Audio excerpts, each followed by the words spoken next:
Most people don't know that the founder of Pokemon Go, John Hanke, received funding from In-Q-Tel, which is the venture capital firm created by the CIA. And while you and your friends were walking around your city, scanning the earth to catch your favorite Pokemon, the game's developer, Niantic Incorporated, was collecting all that data and using it to build advanced 3D maps to facilitate military attacks on third world countries. What? Pokemon Go was created by the same guy who essentially created Google Earth. John Hanke was the co-founder of Keyhole, which developed a 3D digital mapping program called Earth Viewer. Keyhole's Earth Viewer 3D client application uses video game-like 3D graphics and access to massive databases of network-hosted Earth information, including satellite imagery and aerial photography, to produce an interactive digital model of the Earth. The product was unlike anything anyone had ever seen before in the early 2000s, but it was unclear what its use case would be. Every few months, for years, John would find himself scrambling to raise money from Silicon Valley investors to keep the lights on. That was until In-Q-Tel saved his company from going under. Then we got our really a lifeline from a kind of unusual source. In-Q-Tel was this new little venture capital firm that was basically a government VC firm with money from the intelligence community. So that was one of the few funds in the valley that was doing real business, and they were making a lot of investments at the time. This was in the kind of post 9/11 security ramp up period. And so they found out about our technology and invested a few $1 million in the company. Thanks to In-Q-Tel's funding, Keyhole was supplying technology to troops in Iraq and the Pentagon, and they ultimately became a profitable company due to the massive amount of government contracts rolling in. Shortly after, Keyhole was acquired by Google in 2004, and they turned this technology into what we now know as Google Earth. After Google's acquisition, John Hanke became the vice president of product management for the company's Geo division, where he oversaw products like Google Earth and Maps. Google Earth was revolutionary because it gave everyone access to detailed satellite imagery of nearly the entire planet from a home computer. You could explore unfamiliar cities, inspect neighborhoods before moving, and plan trips, but they quickly realized it was far more powerful than that. Humanitarian organizations began using it to coordinate disaster relief. Scientists monitored deforestation and climate change. Archaeologists used it to discover previously unknown ruins. Journalists investigated war zones, and governments used it because it was better than anything they had access to. There's always a catch. It ended up being used in ways that we never anticipated. I guess I'll just say it that way. When Katrina happened in New Orleans, the Coast Guard was using Google Earth and Craigslist to basically find where people were trapped and send helicopters in to rescue them. Kind of crazy. You would think, well, the government, they've got lots of sophisticated software, but as it turns out, web software that's available that already has the data in it, it's ready, easy to use.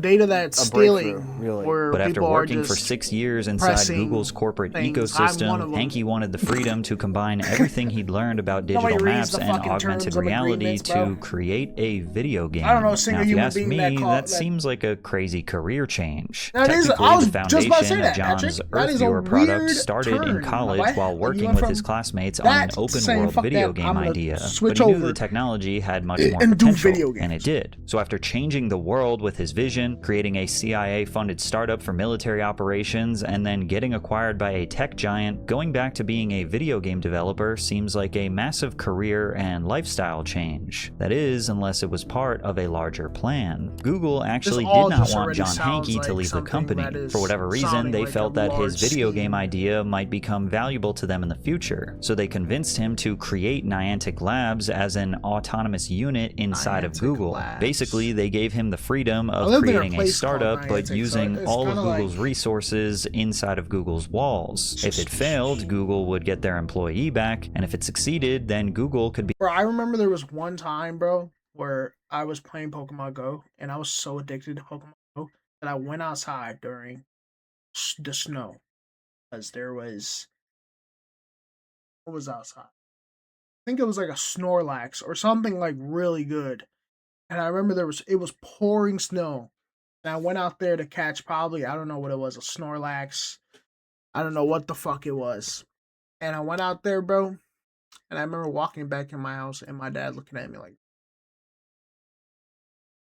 And And that be an early freshman investor or part owner of a 8th major grade video year, game innovation. question Niantic's my first life. major product was an app called the fuck Field am I Trip, doing? a virtual tour guide that Going out analyzed the in the user's middle of a location, storm provided suggestions to for catch a nearby fucking landmarks to visit, and Snorlax. offered information about the But sometimes area. that's what you It gotta wasn't much do, of a man. game, but it laid the foundation I wanna for their catch my next big fucking project Snorlax. called Ingress. Launched in 2012, Ingress was an augmented reality mobile game that prompts users to explore their neighborhoods and locate portals at nearby landmarks. That This literally was looks quite exactly literally the like same idea Pokemon Go. as Pokemon Go. Those who played it That were looks exactly intoxicated like by the Pokemon addictive Go. gameplay loop, although it failed to pull in a large player base even years after its release. Luckily for How did Niantic, they one of the get- game's players would prove to be an How invaluable did they get the asset with nod direct ties from- to the Pokemon company. But the idea of placing Pokemon Bro, this fucking internet is going to make me lose. inside of Google Maps as an Motherfucking April mind. Fool's joke. He traveled to Japan and got direct permission from the Pokemon Company to implement the feature. John Hankey asked Nomura to show the Pokemon Company's executive board the Ingress game. Little did they know that the president of the Pokemon Company was already a massive fan of the game. And because of this, Niantic was able to secure a partnership with Little did they Nintendo know. and I create bet they didn't Pokemon know. Go. They launched the game on I don't know July if I 6, fucking believe that. 2016, but they never could have shit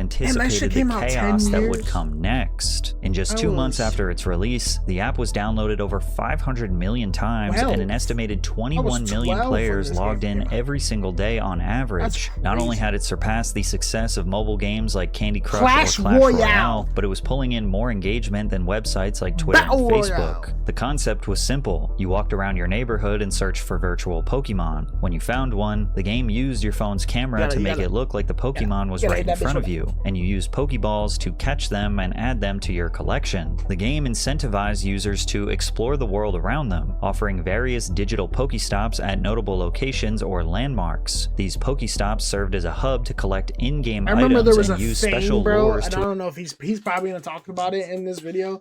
That people were like getting, like there was like, I don't, and this might have not been real, but like there was like things about people getting abducted and shit, and like people using this to like grab, like capture people and abduct them. And then there was also a thing where people were like saying that people would like follow you or like track you through this shit. There was like people getting in car crashes.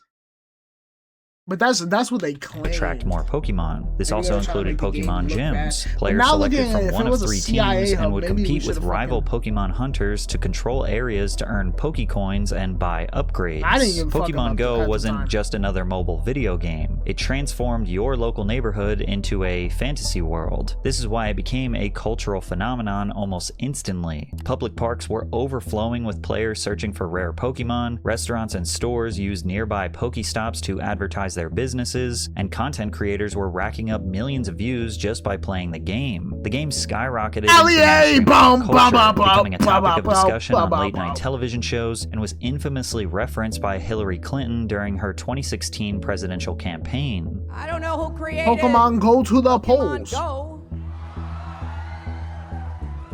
but I'm trying to figure out how we get them to have Pokemon go to the polls. It's safe to say Pokemon Go was taking over the world, but it wasn't just making That's like headlines when for she its pulled out, record-breaking like, dots. numbers. Like, It was y'all also remember being when she linked pulled to out dots real-world sauce? accidents, life-altering Like, oh, this is what I injuries, use. and Like, yo, even you're so deaths. performative, Only bro. days after the game's release, 2 men were hospitalized while playing Pokemon Go. They hopped a fence to get access to a Pokemon on the other side, ignoring a sign warning pedestrians of the unstable ground on a nearby cliff, which both men eventually fell down. The players sustained serious injuries, but fortunately survived. Others were not so lucky. A truck driver in Japan hit 2 women while playing Pokemon Go, severely injuring one and killing the other. Players of the game began to find themselves in increasingly dangerous situations as both drivers and pedestrians were getting distracted by the app. And the more people became immersed in the world of Pokemon, they lost touch with the world around them. Players began disrupting People were religious killing- services and funerals. The Holocaust Museum in Washington, D.C. asked people to stop sorry, playing that's the not game funny. inside of their establishment. Players were also being disruptive at the Arlington National Cemetery, causing problems for grieving families and members of the military paying their respects. As you can imagine, after Pokemon Go exploded in popularity, the video game industry became extremely interested in learning more about the developers. John Hanke of Niantic Labs was interviewed in front of a live audience at TechCrunch in San Francisco and seemed like he could not be less interested. First,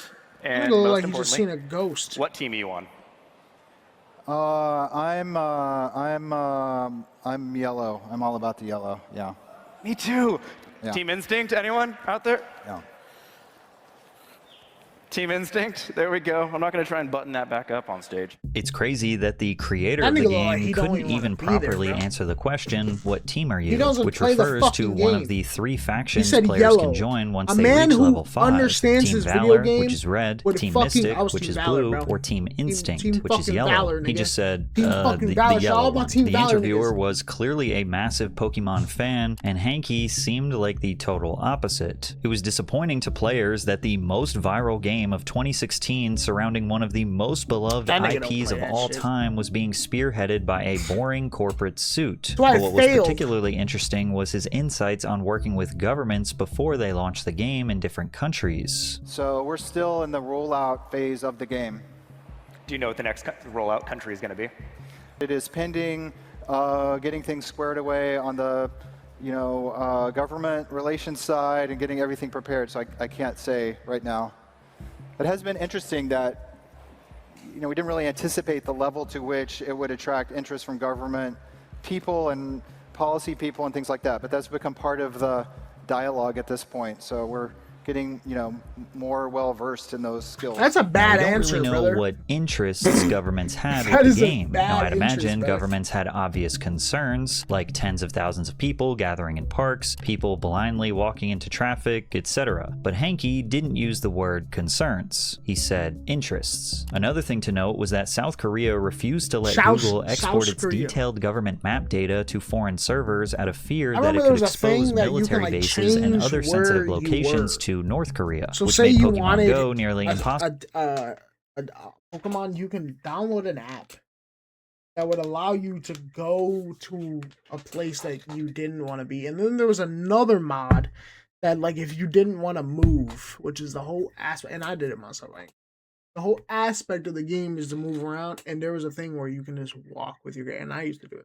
To launch across most I of used to do South it, bro. I'm not Korea. gonna sit here and lie, China bro. also heavily regulates it, bro. foreign access to You wanna fight geographic me, bro? data and blocked Google Maps entirely That because is it what it is. considers detailed mapping a matter of national security. In other words, while most players saw Pokemon Go as a harmless mobile game, entire governments were already treating the data underneath it like a potentially dangerous military asset. The question is, did Niantic Labs know that they were wielding a dangerous military asset? Well, there was this one controversy that came up where iPhone users discovered that signing in through Google gave Niantic full access to their accounts. Per Google's own description, this meant access to both view and modify anything in the account. To many, they believed that this meant unfiltered access to their images, videos, and emails, although it wasn't that simple. Niantic stated that it only had access to the user's IDs and email addresses, and Google personally verified that no additional information was given to the company. So since Niantic couldn't steal the data just by someone making an account, they had to trick users into giving it up for free. And what resulted was one of the most ambitious geospatial data collection projects ever hidden behind a mobile game, one whose technology would later facilitate devastating military operations. 4 years after the game's release, Niantic introduced an interesting new feature: AR mapping tasks. Pokestops marked by notable landmarks would now offer users rewards if they completed AR scanning prompts. These required players to scan the surrounding area with their phone's camera for about 20 to 30 seconds. Interesting that this feature was not available for children's accounts. From the player's perspective, the feature was relatively harmless. They had already probably got become off the accustomed to game at that Pokemon time. Go tracking their location and having access to their cameras. So when Niantic offered free rewards with the promise of game improvements, players were eager I'm to not take gonna lie, like, part. Niantic probably, like, claimed that the last data year around this collected would time, I inform the game's re-downloaded it, engine and I to played understand the depth and complexity of the real world. This would make for a way more immersive experience, in which virtual objects could seamlessly integrate with the world around them. In hindsight, it seems like an evil genius plan. The man who created Google Earth and worked directly with the CIA and international intelligence organizations was getting people to voluntarily 3D scan the world around them while they think they're just helping Niantic make a better Pokemon game. These scans would help develop a much larger technology called Lightship VPS, which stands for Visual Positioning System. The satellite-based technology of GPS was useful, but not optimized for the best augmented reality experience. For example, it might be able to tell you that you're near a statue, but it's typically incapable of understanding where you are relative to the landmark, whether you are behind it or in front of it, if you are 3 feet away or 30 feet away. This information isn't important when getting general directions for a road trip, but when it comes to making accurate drone strikes on enemy base camps without harming innocent civilians, it can make a massive difference. When players scanned a landmark, they recorded more than just a video. It tracked the latitude, longitude, and altitude of the user's device. It also utilized the phone's accelerometer and gyroscope, allowing the system to consider the phone's position and orientation. Considering all of this data, the scans could be used to make reliable inferences about the user's distance from both the landmark itself and the surrounding environment. Every scan submitted was unique, taken at different angles, positions, and distances. Each video was divided into approximately 300 individual images, all of which were pieced together with other scans to create a full 3D digital map of the area. Essentially, Niantic was creating the world's largest, most detailed 3D scan of the entire world, and Pokemon Go players were helping for the most innocent intentions. VPS could compare the player's live footage against this virtual world to determine the player's exact location, which helped influence where objects and Pokemon would be anchored within the real world. Think about how NPCs in Grand Theft Auto sometimes mindlessly walk around with no intention or logic applied to them. Pokemon Go was similar initially, but with this new technology, the Pokemon could now be programmed to interact with their surroundings behind the landmarks or even climb on top of them. Put simply, the goal of this technology was to make a near-perfect replica of the world the way that humans would experience it, so that the Pokemon in the game could literally interact with the world the same way a human might. And players were willing to sacrifice 30 seconds of their day if it meant free rewards and a better experience down the line. And by November of 2022, Niantic revealed that they had developed more than 120,000 digital maps of various locations throughout the globe. But technology this powerful would be wasted if it were only used for Pokemon Go, and Niantic understood this deeply. While they stated their goal was always to give people tools to become 21st century explorers, it felt like they were leaving a massive opportunity on the table. But VPS also had a major limitation. The system was only able to recognize information it had already been given. If a landmark had only been scanned from the front, the model would not be as effective when used from behind. And if it had received no prior information on a landmark, there was nothing the model could work with to provide an immersive experience. They had now gathered enough data for 1 million different waypoint locations to have full VPS integrations, but there were still millions of locations that had not been fully scanned. Niantic sought to fix this issue with their large geospatial model announced in 2024. The goal was to take all of the combined data they had collected and use AI to make inferred guesses about partially unscanned locations. Niantic uses a church as an example. If players had only scanned the front of a particular church, the VPS technology might be unable to recognize footage taken from behind, but the large geospatial model could infer based on thousands of other churches that had been fully scanned and make an educated prediction about what the back of that specific church would actually look like. Humans have the ability to do this naturally. We are capable of applying our personal lived experience to make inferences about our environment. If I showed you the front of a house, you could probably make a pretty good guess about what the back of it looks like. You might not get every detail right, but you'd expect windows in roughly the same places, a back door, maybe an AC unit, a fence, or a patio. Your brain does not know that specific house, it's recognizing patterns from thousands of houses you've seen before. Niantic wanted AI to learn that same instinct, but with near perfect precision. And only months after announcing their large geospatial model, Niantic made the shocking decision to sell Pokemon Go. While Scopely Incorporated acquired the rights to Niantic's catalog of games for $3.5 billion, Niantic retained all of the data, research, and technology they had been developing over the last decade, which includes their VPS and geospatial models. In other words, they kept their most Not valuable even, IP, like sold the 30 rest of of their my life- got probably the like 100 data, of my and were ready to lifespans move will not on, make leaving Pokemon in the dust, money. which to some makes it seem like they never cared about Pokemon in the first place, and it was all a part of a bigger operation. The company shifted its focus away from video game development, and under the leadership of John Hanke, began working on Niantic Spatial. The company made it clear this technology had far more potential than improving augmented reality experiences. It had the ability to help both humans and machines to understand the world and navigate it. Instead of figuring out where to spawn Pokemon, the technology could be used to train a robot or AI-powered vehicles to determine their locations without the use of GPS. Like, you know how outside of your town, you don't really know where you're going or where you are, but thankfully you have access to GPS on your phone. Well, they're working on a technology for machines, robots, or vehicles that would essentially install a perfect one-to-one understanding of the entire world. So you could theoretically place it anywhere and it'll know exactly where it is and exactly how to get where it needs to go in the fastest way possible. And initially, this tool was being marketed as something that could enhance manufacturing, warehousing, logistics, construction, tourism, entertainment, and education. Like a warehouse worker could use the VPS technology to navigate the facility and these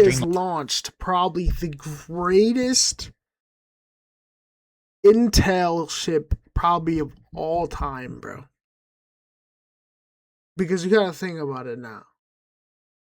If they're actually making robots, if we wanted to go to war, we wouldn't even send man at that point. We would just send a bunch of fucking robots with the exact downloaded data that they got from Pokemon Go into their brain, so they will already know how to get to the target, what it looks like, go inside the crib, know exactly where everything is, and the easiest way to get to the enemy without using a human being.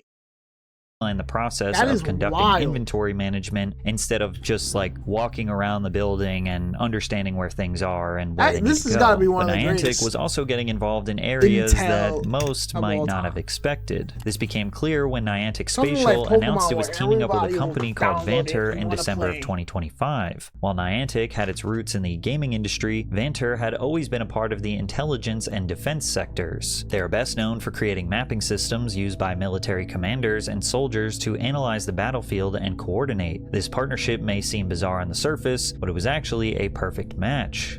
Making inferences. When a drone became disconnected from GPS signal, it could utilize Raptor to assess the roads, buildings, and hills to figure out its position relative to Vanter's own personal map. However, the technology was relatively limited as it gathered data from airborne drone footage, meaning its pool of data was limited to the sky. This is where the partnership really starts to make sense. VPS system did everything Raptor did, but on the ground floor. Specifically, it gave the same tools to both troops on the ground as well as AI-controlled Boots on the robots and ground vehicles. gameplay? With Vanter in the sky and If it's not Niantic boots on the ground, the I two don't wanna companies play hope it. to create a shared digital map that I can don't be wanna play used it by if it's not drones, boots on the ground, vehicles, dude. and people with or without the use of GPS to stay connected. Was Niantic developing weapons or making decisions in regards to active combat? No, but they were playing a role that is arguably just as important. They were helping AI-powered drones understand where they were and help them stay coordinated with personnel on the ground. Technology originally marketed as a way to make your Pokemon catching experience more immersive was now helping drones, vehicles, and soldiers coordinate on the battlefield.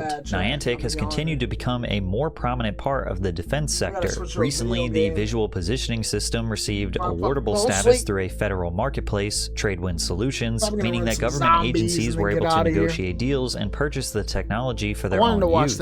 And taking a look at Niantic Spatial's website, they appear to have struck deals with the United States Coast Guard and the Air Force. So this isn't some kind of crazy conspiracy theory. The data they gathered through Pokemon Go was used to develop mapping technology that is literally being used by the military. I'm not sure how many Pokemon Go players who agreed to participate in AR scanning would have done so knowing that this was going to be used for the military, which is why now tons of players feel like they were straight up lied to. When Niantic first introduced the AR scanning feature, the company was transparent about their intentions to an extent. It told players that these scans would be used to create a better gaming experience. And while they did make it clear that this data would be used in apps outside of Pokemon Go, I'm not sure if anyone expected military defense applications, which is why it seems as though this was always the purpose of creating this technology. When you think about it, Niantic was never really a game developer. They have always been a mapping company. Think about their origins. John Hankey's first business, Keyhole, had direct ties to the CIA, and he later went on to work a high-value job in Google's Geo division. He always has been aware of the massive price tag governments are willing to place on division. He always has been aware. Fucking look at that. Later went on to work a high-value smile, bro. Job in Imagine Google's. seeing that smile at the end of like the fucking. Like at the end of the road, you like walking home to your crib and shit, about to eat some Chinese food. Like you just got out of work, you turn around and this is the face you see. Geo division. He always has been aware of the massive price tag governments are willing to place on data, and with Pokemon Go, Niantic had access to information that wasn't available anywhere else. Pokemon Go was meant to be a family-friendly experience. It drew players in with the promise of getting to be fully immersed into a core part of their childhood in a way they never could before. It was also a defining part of many of Gen Z's childhoods. But the dark reality is that if Pokemon Go proved anything, it's that you were never actually playing a game. The game was playing you. And if discovering my balls, Patrick. W video though, you're amazing. You're